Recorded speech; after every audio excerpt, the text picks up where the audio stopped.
Welcome to Midlife Crisis, and this week we are going to go over the top 10 worst gimmicks of all time. The creative genius that is Vince McMahon has had some of the most amazing ideas that have shaped the industry as we know it today. Characters that will live forever and go on people's greatest of all time Mount Rushmore. However, that same brain came up with some of the worst creative choices for wrestling characters that ever happened. It was always the wrestler's job to get the gimmick over, but some were just so bad, there was no way to do so. And here are my top 10 worst gimmicks of all time. Number 10. Skinner. How about this, pal? We'll have you as an alligator hunter who lives in the Everglades and spits chewing tobacco in people's face. Yep, that was the shtick for Steve Keirn, aka Skinner. This is the best thing that Vince McMahon could come up with for the one half of the Fabulous Ones. I guess without Stan Lane, Steve was just a clown. Yeah, his other gimmick was the second doink at WrestleMania 9 when they defeated Crush.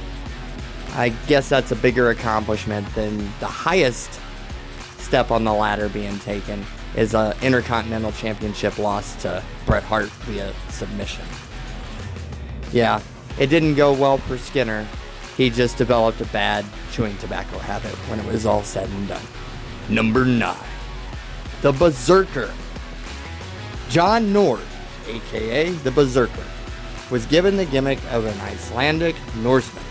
He was big and Viking-like, but the helmet and the licking of his hand and the constant chant of "Huss, Huss, Huss" his entire match is what made it very difficult to watch. He was given Mr. Fuji as a mouthpiece, and you could tell in the promos, Fuji wasn't even sold on this. He feuded with The Undertaker and even tried to stab The Undertaker with his sword. But the Berserker is remembered for all the wrong reasons. Number 8. The Red Rooster. Terry Taylor is actually one of the best wrestling minds out there, even today. A former world champion in other promotions, and an actually good technical wrestler. If branded correctly, he could have been a legit rival for Bret Hart in the 90s. Instead, let's give you the gimmick of the Red Rooster. Style your hair like a rooster comb and dye it red. Go out there and strut around like a rooster and give it a cock-a-doodle-doo every once in a while. Bobby Heenan did what he could as his manager to get him over, but it didn't really work. Kids loved it, but everybody else changed the channel. Terry didn't buy it either, and he was off to WCW as soon as his contract was up. Number 7. Man Mountain Rock. Formerly known as Max Payne in WCW, Darrell Peterson was contacted by his buddy, the Ravishing One, Rick Rude, to come to the WWF.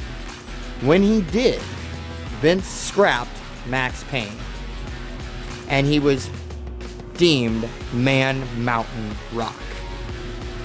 He would come to the ring with a guitar shaped like the WWF logo, play a few riffs while the pyro went off. He was dressed in total tie-dye and looked grungy as all hell. And he would yell to the crowd, "If it's too loud, you're too old." Unfortunately, injury and drug use ended the Mountain's tenure in the WWF. But seriously, who wouldn't need to be high to pull off that gimmick? Number 6. The Repo Man. You know, Smash from Demolition. One of the most popular tag teams of the late 80s. Demolition finally broke up. So, what to do with Smash? Let's dress him up in a trench coat and a Zorro mask. Put some tire tracks on his back and have him steal stuff. Yeah, we'll call him the Repo Man. Vignettes were played of him sneaking around cars and towing them off. And he would randomly steal things from other wrestlers. Most notably, the last thing he stole was the Macho Man Randy Savage's hat. You don't fuck with the Macho Man's hat. No dig it. So, after that, the Repo Man was no more. Number 5. Max Moon. Okay, so picture a knockoff cosplay of what would happen if Mega Man and the Predator had a baby. Boom! There it is, Max Moon. Yes, it is true. The gear for the Max Moon character costed $13,000 to make. The wrist could shoot fireworks and it came with a jetpack. Amazing, right? No, it looks stupid. And they billed his hometown as out of this world. Yep, one of our favorite NWO members, Conan, was Max Moon. It wasn't just the gimmick that hurt Conan. This was one of Vince McMahon's favorite ideas, so he spent a lot of time with Conan, which brought up some issues with the boys, most notably Shawn Michaels and Scott Hall. And you know you don't mess with the Heartbreak Kid. Conan was eventually able to go back to Mexico after a few arguments with Vince, and his image was not hurt in the slightest. But Max Moon is burned into our memories forever. Number 4. Kerwin White. So Vince has an idea of having a stereotypical, pretentious white character. You know, golfer, preppy, blonde hair, born with a silver spoon in his mouth, hedge fund asshole type. Who could we get to play this role? I know, Chavo Guerrero. You know, from one of the most famous Mexican wrestling families ever. I love it. Do I even need to go into how stupid this is? Look, if you want someone to portray Shane McMahon on camera, just get Shane McMahon. Chavo did a great job, even though you could say it was just a little on the racist side. I met Chavo Guerrero while I worked as a waiter at Ruby Tuesdays in Peoria. Hell of a nice guy, and a great tipper. I didn't bug him for an autograph or anything. But thanks for the $20 tip, Chavo. Mighty white of you. Number 3. Isaac Yankem DDS. Billed as Jerry Lawler's personal dentist, Isaac Yankem DDS. Yeah, that was a thing.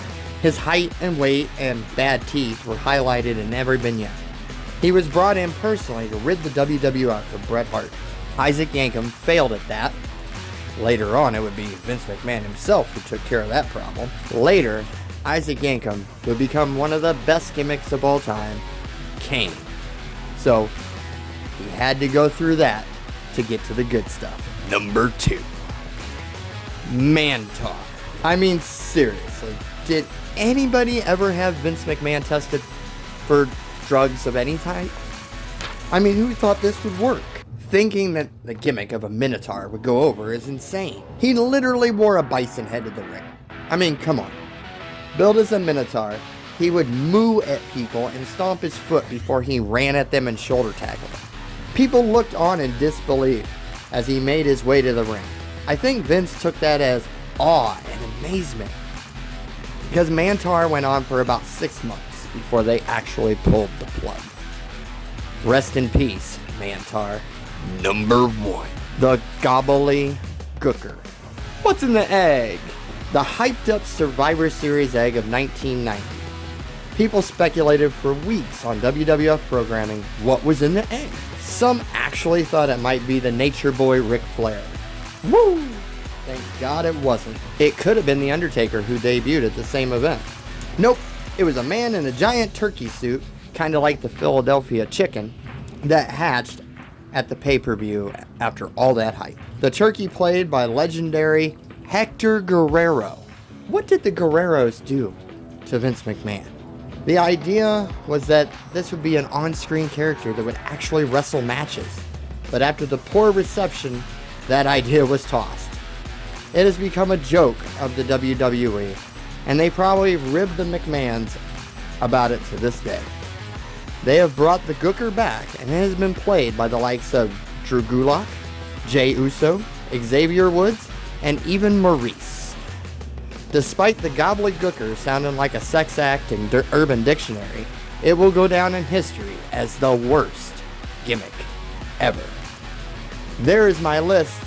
Like, subscribe, click that bell, and be ready for the Father's Day edition of my WWE Top 10 list.